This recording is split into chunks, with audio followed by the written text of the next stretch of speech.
This is the Detroit Sports Podcast Network.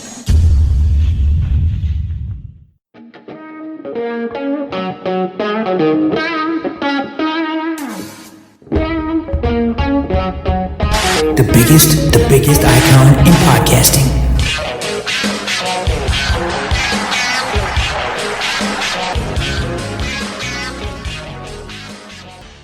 Welcome in, everybody, to this week's edition of Doc and Jock. I am the Doc, John Macaroon. Joining me, my cousin Adam, the Jock Strozinski. What's up, cuz? What's going down? I'm looking forward to this broadcast. I'm trying to hit a major payday like Patrick Mahomes over here, man. Holy cow. When that news broke, I wanted to take my pants off for that, man, and run around. Absolutely. What a contract. $500 million, 12 years. Lee Steinberg, who's been on this podcast several years ago, what an agent. What an opportunity for the Kansas City Chiefs, Patrick Mahomes, those fans and supporters. Look, when that deal broke, whatever the number would have been, $400, $500, $600 million, the man deserved it because he got paid, because he got a Super Bowl title, a Lombardi trophy for the great fan base. So every penny is worth it, even if he doesn't do anything. In my mind, he doesn't have to get to another Super Bowl. He's already delivered. You know how much money the Kansas City Chiefs, the value of that organization right after winning a Lombardi trophy? He's worth every penny. And the likelihood is, because of the fact that if you look at how creative this deal was structured, he's only making and hurting the cap, I think, another 30 G's this upcoming year. You're bringing back 20 of 22 starters. The Chiefs are loaded. It's an amazingly backloaded deal where in years 5 through 12, there's a lot of exit clauses. If the parties are not happy with each other, there's opportunities to leave. It's an amazing deal and one in which it's well-deserved. This is what the NFL athlete and the NFLPA wants. When you start seeing all this money that's being generated, give some back to the players, and especially a quarterback that just delivered an unbelievable performance in the Super Bowl. So in my mind, he's worth every single penny, unlike some of those that are getting paid handsomely here in Detroit. Let's talk about that deal, because I think it is a tip of the cap to an organization like the Kansas City Chiefs, because like you said, it is a crazy structure in this 10-year deal that it's completely backloaded. And the thing is, Patrick Mahomes probably won't even make it to year 10 of this deal. There'll probably be either some type of restructuring or there'll be some type of a buyout by the time he gets to year 5 or 6. But as far as a cap hit goes, he really only has a cap hit for the next 3 seasons, and it's not something substantial where, as an organization, you can't get out from underneath it. It's very reasonable for a MVP elite caliber quarterback like Patrick Mahomes. I think the way this deal was put together, it is not only player friendly, but it is also organizational friendly. And I think the Chiefs have put themselves in a spot where they can capitalize on the way this contract is put together. They can capitalize on all the good PR, and they can capitalize on giving their elite talent at quarterback, Patrick Mahomes, a massive contract early and still be able to build around him. This was so well done. It bothers me to be a Lions fan when you watch an organization like the Chiefs, who are top-notch and run their organization with such class, be able to construct a contract that takes care of everybody and still protects the organization. This was so incredibly well done. Like a nod to the organization, a nod to Andy Reid, a nod to Patrick Mahomes, a nod to, who'd you say was his agent, Lee Steinberg? Absolutely. One of the greatest. A nod to him, a friend of the podcast. Yeah, this was a contract that when it came down had everybody's jaw dropping, and it's just the National Football League should be based on merit. So I guess the question that everyone wants to know is how many more Lombardi trophies would Patrick Mahomes have to win to make this deal that he signed really worth it for the Chiefs, in your mind? Is it 2 Super Bowls? Is it just an appearance? Because look, some of the all-time greats have only made it back once, or only won it once, or have never been there at all. So in my mind, if he just gets one more, it's well worth it. 2 Lombardi trophies in this era would be unbelievable. Yeah, for sure. One more for sure. And then I just need you to be competitive. I need you to be a competitive player. I need this team to make the playoffs every year. And I need this team to be in at least playoff contention at the very, very minimum. But yes, one more Lombardi trophy. And I mean, you could just give the guy the key to the city. As a fan base, the Kansas City Chiefs were similar to the Detroit Lions, where they were starved absolutely starved for a Lombardi trophy, for a Super Bowl win. And they finally got it. The only difference is this is an organization that has been relatively competitive over the course of their history and relatively competitive from the last time they played in a championship game, whereas the Lions, not so much. But if you can get there at least one more time and win it, and then just keep this team in the hunt, keep this team playing late in December, keep this team going into January, I think at that point, I mean, what else do you want this guy to do? You know, Superman can only do so much. And I think right now, Patrick Mahomes is Superman. I think right now, Patrick Mahomes is the face of the NFL. Yeah, absolutely. One of the all-time greats already. I mean, the performance that he had in the Super Bowl was outstanding. That comeback against the stellar defense and the 49ers, making the big throw, using his feet. He's the new age quarterback. And to just think about how Andy Reid just fell into this guy and researched him and got him and then had the wherewithal to put him on the field and then to have this success. Andy Reid's going to retire on easy street. He's going to sit back for the next 2 or 3 years, coach one of the all-time great quarterbacks, and then you get to see, you know, the Chiefs can still put together a roster around Mahomes. It's an amazing thing, and it's just, again, organizations need to take a serious look at drafting a young quarterback and trying to find the guy that can get you over the hump. I mean, everyone had an opportunity to draft this guy, even the Detroit Lions. I mean, he was, wasn't he the guy that was drafted by Detroit? And was the guy that, you know, was supposed to be here and do his thing? And he didn't. He was drafted by the Tigers, yeah. Yeah, exactly. Drafted by the Tigers to play baseball, went to football, and boy, did that cash in. Holy smokes, man. What an all-around great story in the National Football League. But, you know, even though it's a great story, it does make you think about the other quarterbacks that are like, hell yeah. Dak Prescott, Lamar Jackson, Deshaun Watson, all these young quarterbacks are going to be like, holy cow, do I get a chance to make, you know, $600 million? Can I crack 7? Can I crack $750 million on a contract? And then you have to, if you're a Detroit Lions supporter, you have to look at, well, Matthew Stafford's contract's up in just a couple short years. What do you do there? Because if you enter 2021, 2022, he has a good season, there's an opportunity to discuss the potential of extending Matthew Stafford and what's his deal going to be worth. And so people started to look at it. I looked at it, and I just point blank asked the question. If you go to si.com/NFL/Lions, the All Lions Sports Illustrated site, I asked the basic question, should the Lions even consider extending him at all? Could they do it after 2020? Would they wait and see? You know, a lot of people, and it opened up the can of worms for those that don't support Matthew Stafford, for those that think that, hey, we haven't done anything. And so I love the debate in regards to Stafford because it's so polarizing. In my mind, you obviously got to see what he's going to do this year. If you have the opportunity to get out from under Matthew Stafford, it's probably going to cost 17, 18 million in cap hit after 2020.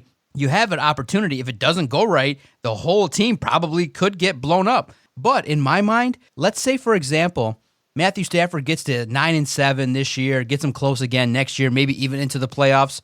What do you pay him? Because there's a couple deals out there that are similar in terms of Aaron Rodgers. You have the Drew Brees contract. You know, in my mind, there are some that are thinking even along the lines that the Lions are so wild, they could even offer him the same deal and just give him more years. And I'm like, no, Matthew Stafford does not deserve $27 million on average. He deserves, in my mind, what I would start with if you're the Lions. Now, it's not me. If it's me, I'm trying to lowball him, give him $15 million. If he's not happy, bye-bye. But if you're the Lions, you can't give him more than $20 million per at all. You can't. He hasn't deserved it. He hasn't won it. He hasn't done enough, in my mind, to warrant being in the top 15 of NFL quarterback salaries. Now, his contract now puts him at 13th, so that market for quarterbacks is outstanding at $27 million. But could you continue to pay Matthew Stafford at 34, 35, 36 years of age at the rate of $27 million? I don't think it's possible because it doesn't warrant that. So in my mind, you offer him 2 years, $40 million at most. All right, if he puts up a stink and he does some things, you go Drew Brees style, 2 years, $50 million, and that's it. I'm leaning more toward the odds saying that the Lions and Matthew Stafford are going to part ways in the next couple years, but I would not also be terribly surprised if the Lions backed up the Brinks truck for their golden boy. So Stafford has a contract that's going to run through what, 2023? No, exactly. Through yep. 2022. No, 2023. That's when it ends. Okay. So then after that, he's an unrestricted free agent. And look, this is a guy who I wanted to find his replacement. I wanted to draft his replacement this season. I wanted his replacement to sit a year. So in no way do I endorse extending this guy and paying him more money. But I'm not the Detroit Lions. I'm not the organization that has fallen in love with Matthew Stafford. I'm not the organization that falls in love with coaches and falls in love with front office personnel and falls in love with players who give you mediocre returns, gives you that 9-7 or gives you that 7-9 and gets you somewhere close to being in the conversation come early December, but then falters come late December and you don't make the playoffs. I'm not that organization. That organization, I could totally see extending this guy and extending him for probably another 3 years, which will get him to what, the ripe old age of 37, 38. But I'm not that guy. I'm not willing to do that. But I could definitely see the Lions backing up a baby Brinks truck, not a massive one, but a baby one, paying him somewhere in the neighborhood of $23 to $29 million. The thing that you have to realize is after Patrick Mahomes' contract, the market has now inflated. So guys like Deshaun Watson, Dak Prescott, they're licking their lips right now. They're salivating because they're saying, hey, he got that. Yeah, he's done a little bit more. And yeah, he's won a little bit more. But you know what? We want our piece of that iceberg. We want a piece of all of that. You need to pay us now. So if you're Matt Stafford, you're coming to the table and you're going to say, hey, I'm your franchise QB. I'm the one who has gotten you to multiple playoff games. I know we haven't won any, but I've gotten you there, which is more than just about anybody else in your past, in your history has ever done. I'm your all-time winningest QB. I'm the guy who has set records and has broke records for this organization. I am the face of this franchise. You need to pay me. And with that, I could totally see them cutting him a check for almost $30 million a season. But I wouldn't do it. I'm in lockstep with you. How do you pay a guy who really hasn't won anything? Hasn't done anything. Yeah, he's broken records, but I don't know about you. All those records seem really, really hollow to me. They seem really, really fake when you're going out there and you're throwing for 5,000 yards and you're winning maybe 9 games. And most of the time, you got to come back in those games because you shot yourself in the foot in the first 3 quarters. I don't want to pay a guy like that. I want to get a quarterback who can just take over a game and dominate it. And you know what? We could be on easy streak come the 4th quarter, and I can just let you sit. I can just rest you. Just, you know what? Grab a clipboard. Grab a headset. I want you to sit right here next to me. I want to talk about what we're about to watch with your backup. You know, maybe we can work on something with him because you know what? You're so damn good. You just threw 3 touchdowns and you just threw for 330 yards and you got us a 21-point lead here and we've got 5 minutes left in the 4th quarter. Just have a seat. And that's what I want. It's always interesting to hear what others around the National Football League believe is going on with Matthew Stafford. ESPN put out a quarterback ranking earlier this week, and they probably correctly had Matthew Stafford ranked number 10. And in my mind, I think that's pretty fair. Okay, he's a 10th best quarterback, but some of the explanation was really interesting in that one NFC executive was like, look, Matthew Stafford, unfortunately, is never going to meet his potential as a quarterback because of the fact that he plays for Detroit. And others have basically said, look, we can't rank him any higher because what has he really done? And they reference the 0-3 record in the playoffs. And so I felt like that was a really interesting and damning assessment of the Lions, being that, hey, you got this former number 1 overall pick. You haven't surrounded him with the running game that has been anywhere near adequate. And I think it's a fair assessment. Matthew Stafford would probably be further along in his career, and he should take a sit-down approach and take a serious look at, do I want to be a guy that just racks up a bunch of money but never wins anything or doesn't get any better? If he's the ultimate competitor and he looks in the mirror and goes, am I the best version of myself that's out there? Am I really the best version of Matthew Stafford playing for the Detroit Lions, who have constant turnover, who don't surround you with the proper talent, who constantly misfire and miscalculate and really value players incorrectly? You look at that total picture and you realize, man, there's a potential chance if we only win 7-8 games in 2020, then this regime is probably going to be gone as well. So if you're Matthew Stafford, why would you even consider signing an extension? You say, you know what? Thank you, Detroit. You gave me a bunch of signing bonus money. You gave me a bunch of money. I'm really happy with the way that went down, but we're going to part ways amicably, and I got to go and do something different. He's the prime candidate in the sports world to go elsewhere and retool everything and come out the better side. Everybody around the National Football League believes that if Stafford goes to a decent organization, he's a top 5 quarterback, hands down. Everybody. Let's play a game. Let's play a game real quick because I love where you're going with this, and I think it's fantastic. And I think you did a great job with your article on SI.com, and I just want to give you kudos to that. But let's play a game. I'm going to name an NFL team, and you tell me if Matthew Stafford would make this team, well, we'll say playoff relevant, and then the really good teams, we'll say a Super Bowl contender. So playoff relevant, Arizona Cardinals, yes or no? Oh, man, with Kingsbury, that'd be amazing. Of course. Okay. Atlanta Falcons, playoff relevant. Ooh, well, they're getting a little bit older up there in age and the talent there, but I think he definitely... We'll say no. No, not with the Falcons. Okay, so we'll say no. Baltimore Ravens. Absolutely. Okay. I would probably push back on you with the Baltimore Ravens. I think Lamar Jackson makes them special, but it's what he does. I think as far as the talent on the offense, I think it's good. I don't think it's great.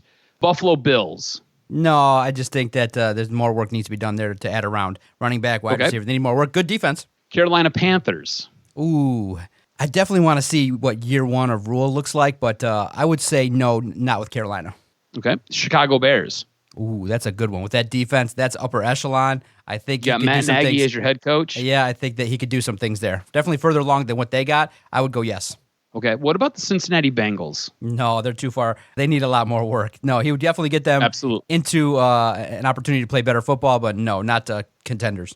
What about the Cleveland Browns? That's a team that has a ton of offense, and it looks like they've got pieces on defense. It just looks like it all hasn't come together yet. Yes, definitely. I think the Browns would be further along with Matthew Stafford, could be even considered elite.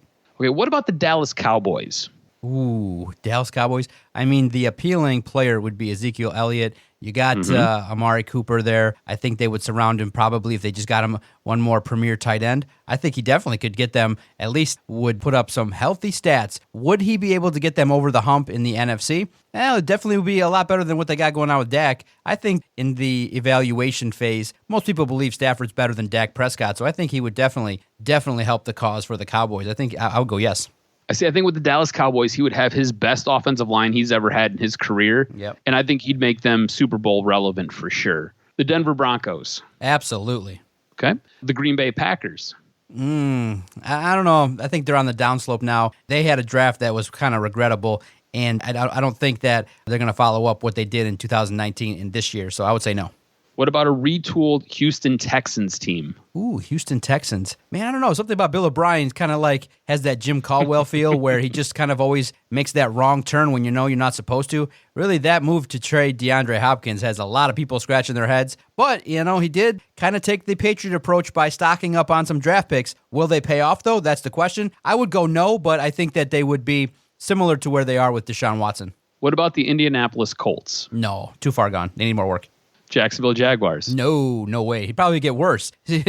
Absolutely not. What about the Kansas City Chiefs? Yeah, I think that, if there was one coach that Stafford should be clamoring to work for, it would be Andy Reid. He would probably make Matthew Stafford a Hall of Famer. What about this guy? Because this guy loves his quarterbacks. What about John Gruden and the Las Vegas Raiders? Ooh, that's a really good one. I think if Stafford was on the Raiders, what would they be able to do? I just think that when you're paying a head coach that much money, and he's been out of the game for so long, and his first couple years back haven't been that impressive. If Carr was going to be somebody that was going to do something with Gruden, I don't know if what John Gruden still brings to the table would translate well for Matthew Stafford. I would say no. See, I'm going to go opposite of you. I think John Gruden's a little bit crazy, but I think Mike Mayock has a really good assessment of talent. I think they have a very good running back, and I think Gruden's just crazy enough to draw up some plays in the sand where you're like, Stafford, just go out there and do your thing. And he would excel and he would succeed. What about the Los Angeles Chargers? Oh, well, I had a firsthand look at them last year. I like their running backs. I like their wide receivers. He'd fit in nicely in that offense. I would go, I think they would definitely be maybe a team that could win some playoff games, but not get all the way to the point where he would win a Lombardi trophy. He'd be definitely better there than he would be here in Detroit. What about Sean McVay and the Los Angeles Rams? Well, some of the lusters kind of come off McVay a little bit, but I do think that Stafford would enjoy a healthy dose of passing and would have some weapons there that would be at his disposal. I think McVay and Stafford would be very intriguing to watch week in, week out. Now, what if Matt Stafford subbed in for the guy that I originally wanted the Detroit Lions to draft at number 3, and he was to replace Tua Tagovailoa in Miami? I think that Miami right now is in love with Tua. So I think so too. Yeah, they definitely love him. I don't think so. For some reason, I think that Tua and his mobility is appealing, and I just think that Stafford now is in the phase of his career where he's just got to stand there and sling it. So you need to have a great offensive line, which Miami's starting to build, but they're not there yet. So the big key, man, with Stafford is now he's hitting that 32, 33 year where a couple more dings and nicks might not be a situation where he recovers as fast as he used to. So I want to see how he bounces back in 2020. But, you put Stafford on at least half a dozen teams across the National Football League, and he makes them better. So he definitely has a talent, but unfortunately, I agree with NFL execs who say that, he won't reach his potential in Detroit. He just can't. If he stays in Detroit, he may rack up a 20-year, 2-decade career with 0 playoff wins, which would be the wildest thing to talk about,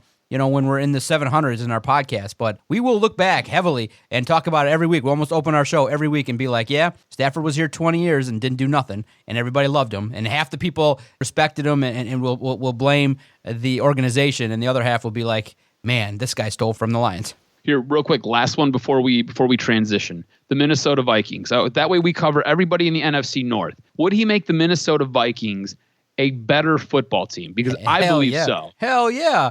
I think that Kirk Cousins is the perfect game manager, just doesn't have the thing that's needed to get an organization over the hump. I think Kirk Cousins is just one of those kind of quarterbacks that you like to have because he's safe, but then when it's in the fourth quarter, you're down by 3 and you need him to make a 50-yard pass or a clutch pass. I don't know if he's got it. All right, so I want to have a little fun with you real quick, too, because we just had quite a bit of fun going through, 3/4 of the NFL. But let's bring this a little bit more home. So Patrick Mahomes got a monster deal for 10 years in reportedly $503 million. I don't think either one of us believe he's going to make that 10-year mark, but we do like to see that $503 million. Basically, he's a $500 million heir. If there was a Detroit athlete right now that you're willing to break the bank for, who would you offer a monster deal to? Because I went through all 4 of our professional sports teams, and I'm going to tell you, it is some slim pickings, and what you're going to have to do is you're going to have to reach into your bag, and you're going to have to pull out your crystal ball, and you're going to have to blow the dust off of it, because there is nobody right now on any roster that you can arguably say, yes, we're going to break the bank for this person. So you've got to look into your crystal ball, and you're going to have to project who's going to be that next superstar for Detroit, and you're willing to give them all the monies. So who is that future superstar for you? I think it's got to be probably someone from the Tigers. I think, when you look at the construction of that team, if Spencer Torkelson lives up to the hype and he's a guy that drops 40 bombs every year, then that's the guy that's next in line, because you look at, Mike Trout and he broke the bank. Now, if you don't believe that he's going to be able to, at Comerica Park, drop 40 home runs consistently, then I would go maybe one of those pitchers, and obviously a guy that's drafted number 1 overall, you look to him and Casey Mize. So it's going to be one of the two. Casey Mize, the pitcher, if he continues to evolve and is a lights-out pitcher, I wonder if he ever gets into a 2020 game with the expanded rosters, or it's going to be Spencer Torkelson, 2 former number 1 picks dueling it out to steal Detroit's money. But I do think one of those two has to emerge. I'm hoping that Al Avila falls into one, and heck, why not both? 2 players sitting on a couple $100 million contracts would be amazing from the Tigers if they are able to continue to pay these guys in 5 years when they get good. One of those two has to, in my mind, break the bank in the Detroit sports market. So I think it's probably going to be a Tiger as well. And I want to ride with you, and I want to say it's going to be Casey Mize, but I want to look somewhere else as well. And I go to the NBA for this. And I think it might be the youngest player on the Detroit Pistons with Sekou Doumbouya. Okay. I think he might be a guy that you could break the bank for, and he's going to be a guy that you could possibly build your team around in the future. But it is really, really depressing when you look at all these rosters and you kind of go through and you're like, all right, so who's kind of a standout talent here? Who's a guy that we've got? There's really nobody. Like, the Detroit sports scene is so depressing right now. Like, there's not even a guy that you really want to latch onto. You want to be like, yeah, it's going to be that guy. He's going to be the dog. He's going to be awesome. He's going to lift the city up on his back, and he's going to carry us. There's nobody. We've got to try to project 4 or 5 years down the road here. And we're going with an 18-year-old strong forward with Sekou, and then we're going to go with a pitcher who hasn't even thrown an actual Major League Baseball game. That's how far removed we are from having guys who are extraordinarily talented. Abso-freaking-lutely, man. Unbelievable, too, because of the fact that here in Detroit, we're clamoring for stars, and the Pistons gave us Blake Griffin and Derrick Rose. And you just got to be patient and wait on these young cats with the Pistons and the Tigers. And the Lions, too, I think that you have an opportunity potentially. I mean, most teams don't break the bank on a running back, but a guy that's going to get a nice, healthy contract, maybe around $100 million, is Kenny Galladay. But when we're talking about break the bank money, I mean, in terms of football, I don't see Matthew Stafford getting that much more money again. So you're right. I think it's the Tigers. The Red Wings, they got a way to go. But in hockey, you don't really hear about big-time contracts. They're way behind. You hear about a big deal in their league is like $4 to $5 million a year over a long-term period of time. They're getting up there. I think the highest paid is around $11 million, I think, was one of those big deals I heard about. But in my mind, hockey players, for all the work that they do, they're not getting paid as much as basketball players. So if Doumbouya can ball out, he'll get some healthy money. But in my mind, I just think that the Tigers are poised. They're ripe with the young talent that they got. You just look at their pitching staff. I mean, potentially with the expanded roster in 2020, we could see Mize, we could see Manning, Faedo. It's an amazing opportunity. Riley Green, Spencer Torkelson, and with the fact that a lot of the time now, because of the coronavirus, their clock technically doesn't start in that manner again. So you have that opportunity to play these guys, and it doesn't really hurt you. So I want to ask you this in regards to looking at the Tigers, because they're going to start their season now, July 24th, home opener, July 27th at Comerica Park. Should the Tigers just tank again? Because over-under, I think is around 21 victories. In my mind, 60 games. If they're going to run a draft based on 60 games, it would behoove the Tigers to just win 10 to 15 games and go out there and lose a bunch and get number one again. And now you're talking about Torkelson, Riley Green, Casey Mize. You could go out there and basically restock your infield full of talented individuals. In my mind, if these guys go out there with the intention of probably figuring out a way not to be as victorious as they need to be, I think it'd be an amazing opportunity. One more year, even if you don't get the top pick, if you get a top 5 pick, you got Riley Green and you got Torkelson, you get another bat in the mix, you get another infielder. Oh my God, dude. I just feel like 60 games just kind of feels like it's ripe for the Tigers to go, all right, let's just go 10 and 50. I want a 15 for 1. I want to win 15 games for pick number 1. Exactly. Hell yeah, man. They should tank. Like, it doesn't do them any good to win this year. Like, this could be a year where they trick around and they could get into the playoffs. We talked about this a couple weeks ago. But as an organization, I don't think it does you any good, because you've already kind of laid it out where this team is stacked with a lot of young talent. And it seems like they're stacked with a lot of can't miss guys, whether it be Casey Mize, whether it be Torkelson. Matt Manning has a ton of good press. Tarek Skubal is a guy who really wasn't getting any pub last year. And then all of a sudden, as this year was starting to get ready and get going, everybody started talking about him. So this is a team. I mean, I didn't even mention Riley Green. So this is a team that has a lot of young guns. And what's it going to hurt to add another one? And all these guys are going to basically come up at the same time. It makes perfect sense for me that this team, this organization, blows it for one more year. And that way you get this ball rolling. This reminds me of almost what the Kansas City Royals did, right? Where they sucked forever. And then they had a lot of their own guys in their own system. And then next thing you know, they started winning games and they got really, really competitive. And then you bring in a free agent or two, you make a trade at the trade deadline. And then next thing you know, you're a team that gets red hot and you win a World Series. And that's what I would love for this Tigers team. I think that's the way to go. If you're Al Avila, and you believe that you're some mastermind when it comes to scouting talent, because we all know that this guy couldn't trade his way out of a paper bag. If you believe you have the vision to be able to go and scout young talent and bring them in here and then help develop them to get them ready for the next level, it makes all the sense in the world to tank. There'd be no reason for you to go out there and try to win in this season and put players at risk. It just doesn't make any sense. Let guys like Casey Mize come up for, I don't know, a couple innings every single week, kind of stretch their arms out. By the end of the year, you're playing 60 games. You maybe want them to throw 100 innings, and you just want them to get some work, see what they have. Who cares if they get lit up? Let them work on things. This is a 60-game preseason. It is a 60-game spring training. That's what you got going on. And that 60-game spring training is going to go into the fall. And that's just kind of how we roll. That's the game plan. And everybody needs to understand it and get on board with it. From Ron Gardenhire to Al Avila to even Miguel Cabrera, you bring Miggy in because you know he's going to be moody and he's going to be shitty in that locker room, and you don't need him bringing down the rest of this team. You need to bring him in and be like, look, Miggy, this is what we're doing. You're getting paid an ass load of money. Bite the bullet. This is going to be a bad season, but you know what? Next year's going to be way better, and the year after that is going to be way better. So just suck it up and deal with these grapefruits, and let's roll. Is there anybody you're excited to see potentially step up in 2020 for the Tigers?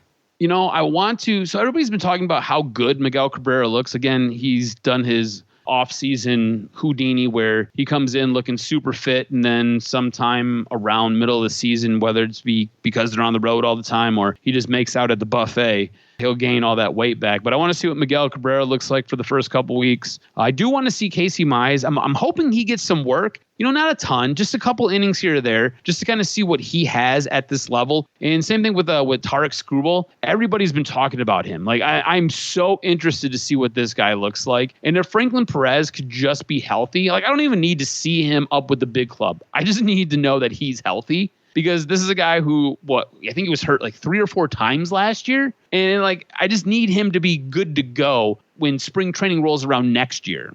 Yeah, I think that I'm excited to see potentially what Miguel Cabrera is going to do this year. Look, I do think he took his health seriously. I think he was embarrassed by the fact that he went out there last year and didn't put up good numbers, and the fact that, you know, it was reported that his knee was not going to get significantly better. And basically, he was told that your career will be extended if you lose weight. And so he took that seriously. So I want to see what he does. I do want to see what the young pitchers are going to do. And a name that you're going to hear now that hopefully can overcome a drastic injury is Michael Fulmer, because of the fact that you and I both sat here across from each other and debated, and you were on the wrong end of that one, where I'm like, look, Fulmer's a guy that's an asset in a team that needs to rebuild. It doesn't make any sense. Fulmer and his career trajectory don't fall in line with what's going to happen with the Tigers. And then what happens? Boom, he blows out and has a Tommy John surgery. So he looks like he's retooled his body a little bit. I want to see, does he recreate his fastball? That Tommy John injury, you just never know. Some guys take to it right away and they come back and are flamethrowers. Other guys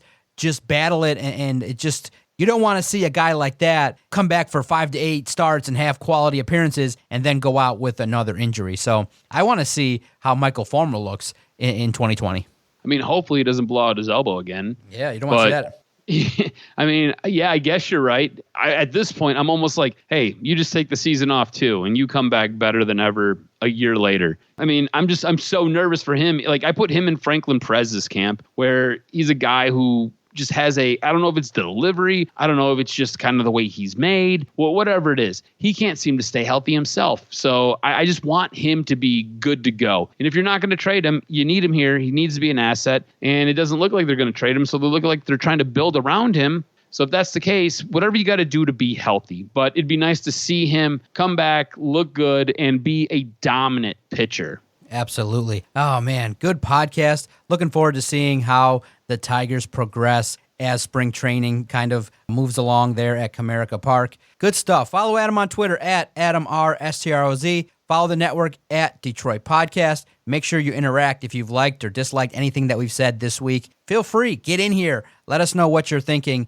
We always love to banter back and forth with our supporters. For the Jock, Adam Strozinski, I am the Doc, John McEnroe. Look forward to our next broadcast next week. Thank you guys for downloading the latest edition of Doc and Jock.